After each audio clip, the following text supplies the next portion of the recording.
Welcome to Holly's Handstands. For your handstand practice tutorial today, I want you to consider a certain progression, evolution to apply to your training.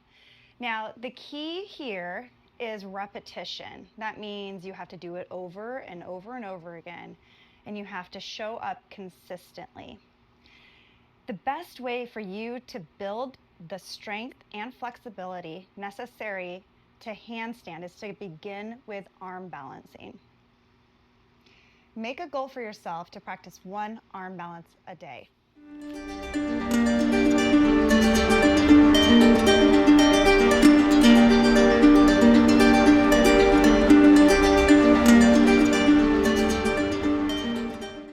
Do an arm balance a day for 1 month, or as long as it takes to feel like you are confident and comfortable in your arm balancing. The next step is to hop or float forward, touch ground, and then come into your arm balance. So the evolution of that looks something like this. You'll prepare in downward facing dog with a really structured, strong upper body looking in the direction that you want to travel. You'll step that down dog forward a little bit and roll onto the balls of the feet, bending the lower limbs and pulling back to have this spring-like action as you spring back and lift up to get the hips high, keep the feet low. First, you'll just hop, land, and come into your arm balance. Eventually, after you do that consistently enough, then same thing, spring back, push forward, get the hips high, keep the feet low. You'll float, come down, and up into that arm balance. Finally, eventually, you'll catch enough air time by catching your balance. You've played so many times that you've created a reflex, you've created a muscle memory of how far to go to catch your balance and land by doing a negative into your arm balance. Now, this doesn't happen overnight.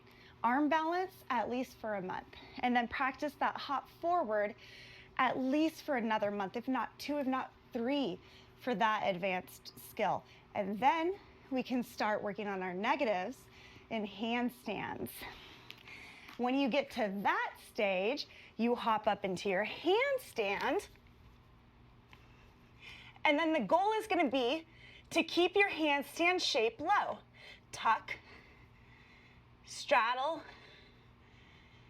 any variation of a puppy-like or windshield wiper or lightning bolt leg, anything that keeps everything compact and low, and then work that negative. At first, you're just gonna work those feet slow, slow, slow to the ground. And if you do that consistently enough, you will build all of the necessary tools, the strength and the flexibility to take that handstand down into an arm balance. It's all linked, and one builds the skill for the next. And you can see from just that hop forward to a float forward into an arm balance how closely associated that is to a handstand lowering into an arm balance.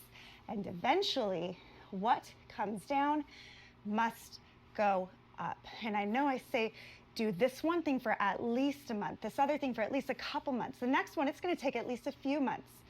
But honestly, when you see somebody doing the seemingly impossible and floating and pressing and landing, when I tell you that you could do it in maybe 6 months, doesn't that seem like a very short period of time? So start today with just one arm balance a day.